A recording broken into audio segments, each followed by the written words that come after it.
So this video marks the start of Unit 2, which is all about the concept of quadratic functions.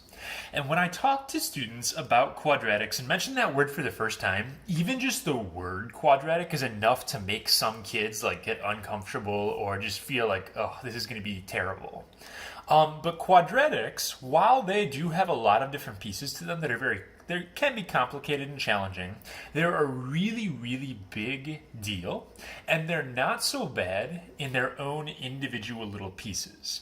The challenge in this unit, this is probably the longest unit of our entire class together, and there are just so many different little pieces to it that it's all going to probably be okay in the individual lessons, but when we put everything together at the end of the chapter, it's going to feel like a lot. So long story short, stay on top of stuff as we're going through this here and make sure that every individual lesson is making sense, because it does end up being a lot if you kind of put it off and let it build up. So anyway, what is a quadratic even? A quadratic function is a function that has x squared as your highest exponents. So when you see me talk about a quadratic, all I mean is it's an x squared problem instead of just regular x. Unit 1 was linear, which is all about just plain old x, but now we have x squared here, and there are a whole bunch of new rules we have to learn for how to handle this kind of problem. Our third unit that we're going to get to finish off our first semester is going to talk about things like x to the third, x to the fourth, x to the fifth, and stuff like that. And you can't be good at those powers if you don't understand x squared. So it's really important that you get really good at handling quadratics, just like you're already really good at handling linear stuff. So anyway, we are doing lesson 2-1 today, and it's going to start out with a review of some different operations you can do to simplify expressions with parentheses in them.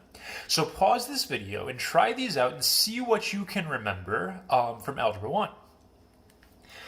I'm going to go ahead and talk about these now, so I'm assuming you've paused the video and tried these out. When you see two parentheses and they are being multiplied together, the process that we use to simplify these is called FOIL. First, outside, inside, last. But basically what that means is you distribute each term in this parenthesis to every term over here in the other parenthesis. So my first term is 3x times a 2x.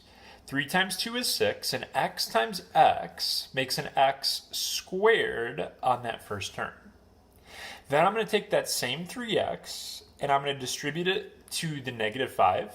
3x times a negative 5 is a negative 15x. Then I do my 8 times my 2x, which is positive 16x. And last I do 8 times negative 5, which is negative 40. So you do all of your distributing between the parentheses here, and you get 4 pieces. The instruction said to put in standard form, which means big exponents to small.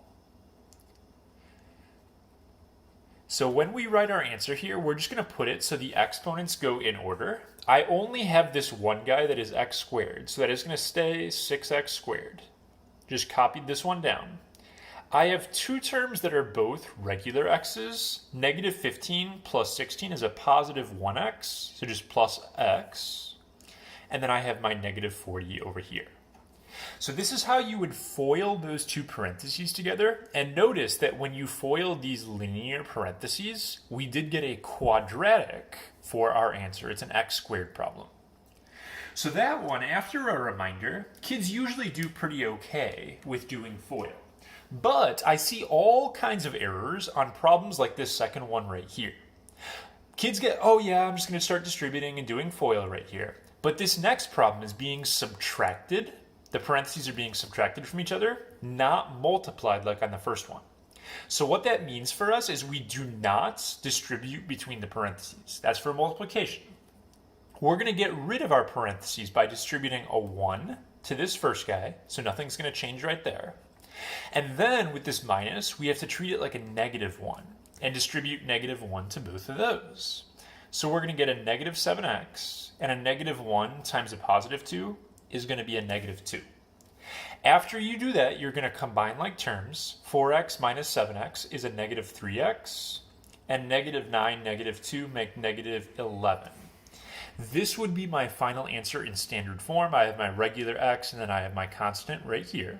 But lots of people will FOIL this one out because they don't pay attention to that minus right there. So be careful when you have subtraction or addition in the middle. So my next problem here is more, this one is being multiplied. So this is going to be another FOIL problem like my first one. I just have more pieces that I have to distribute out. So that 6x is actually going to get distributed 3 separate times here. When I do that, I'm going to get a 12x. 6x times negative 10x is negative 60x squared, because it was x times x. And 6x times 3x squared is going to be an 18. X times x squared is going to make x to the 3rd power. Then I'm going to go back and I'm going to do the 4 to each of these parts. So 4 times 2 is 8. 4 times negative 10x is a negative 40x. And then 4 times 3x squared is going to be a positive 12x squared. So I did all of my distributing here. Now I just need to combine like terms to get my answer. And when I write down that answer, again, standard form means big exponent to small. So my first piece right here, I have an x to the 3rd, and that's the only one. So I'm going to have 18x to the 3rd, nothing to combine that with. Then I'm going to take my x squareds, negative 60 and positive 12 are going to make negative 48x squared. I have a 12x and a minus 40x. 12 minus 40 is negative 28x. And then I finally have that plus 8. So it's just FOIL, but with more pieces to it that you have to distribute out on that 3rd one. This problem right here, by the way, is not quadratic because it's x to the 3rd power. So that would be called a cubic equation, which we'll talk about in our 3rd unit. And then this last problem right here is another one that I see kids mess up on a lot. When you have a binomial, 2 pieces right here, I have the 5x and the negative 7, you are not allowed to distribute this squared to both of these parts. And I see people do that quite frequently. Quick sidebar for why that's not the case. Let me show you an example with just 2 numbers. I think it's easier to understand that way. So let's say I had 3 plus 2 with a squared on it. Just a sidebar right here. The answer to this problem, if you do PEMDAS, 3 plus 2 is 5. 5 squared is 25. So you should get 25 for this answer right here. Let's say you said, oh, I want to distribute that exponents. You would have 3 squared, which is 9, plus 2 squared is 4. You do not get the same answer. So when you see a problem like this where there are 2 pieces, you are not allowed to distribute that exponents. You actually have to write it out twice. Because when you square something, you multiply it by itself, and then you will set up FOIL, like normal, to solve this problem. So you do your distributing, you're going to get 25x squared minus 35x minus another 35x, and then plus 49. So your final answer right here is going to be minus 70x plus 49. Now, this last problem is a big deal. It probably makes sense and it probably rings a bell. I'm sure you've seen this before where you have to write it out twice, but kids screw this up and they do this bad thing quite a lot. Even in like calculus or higher level math classes, you'll be going too fast and you'll just make that error, which is not an okay thing. It's one of math teachers' least favorite errors you can make. So I need you guys to write down the following in your notes. I promise to never distribute an exponent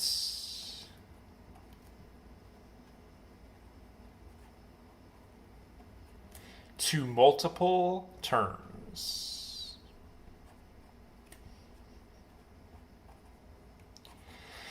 So, really important promise right here that you are never going to take an exponent like this and distribute it across a minus sign or a plus sign. If you make that error in class, you're going to see me get all sad and I will tell you you broke your promise to me and it'll be just terrible. So hopefully you will learn to not make that sort of error. You'll remember your promise to me that you made in these notes.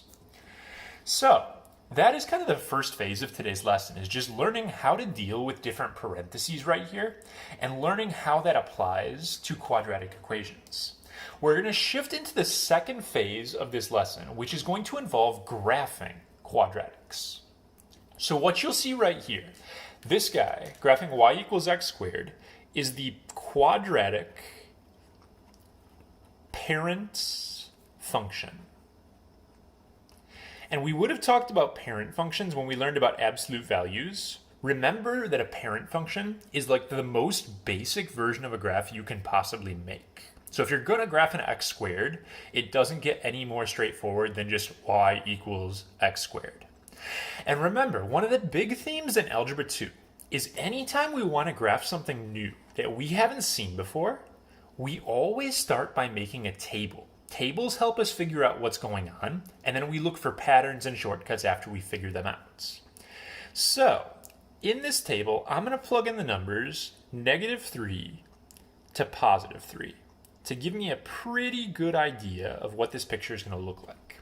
And what I need to do is take each number that I plug in and square it to get my y. So -3 squared is a +9. -3 times -3. So I would graph the points -3, +9. Then if I plug in a -2, -2 squared is a +4. So I would go to -2, +4. Get it out right there. -1 squared is +1. 0 squared is 0. And then if I go to the positives here, 1 squared, 2 squared, 3 squared. So what I'm going to end up getting right here is a picture like you guys should see. It is symmetric on both sides, similar to the absolute value graphs, the V's that we learned about, but it doesn't increase at the same rate. This is up 1 over 1, then it's like up 3 over 1, then it's up 5 over 1. It's not following the same pattern right here. So what this actually looks like, it's not going to have straight sides like a V. It is instead going to have sort of curved sides like this, almost like a U type shape right here. As you guys are probably aware, the official name for this shape is a parabola. So a parabola is the graph of a quadratic. It's what all x squared graphs are going to look like. And the thing about a quadratic graph is we already learned how to do that little information that I asked for, vertex, axis of symmetry, domain, and range that we learned with absolute values. This is going to work the exact same way for quadratics as it did for V's. The vertex is at 0, 0 for this picture. The axis of symmetry that breaks this picture into half is x equals 0. My domain, the x's go both directions and they keep on going forever to the left and right, so it's all real numbers. And the range is going to be y is greater than or equal to 0, because the y's on the graph are from 0 and above. So this is our basic quadratic graph here, and we're going to, in our next video, learn how to take this graph and make graphing quadratics really easy by learning some shortcuts.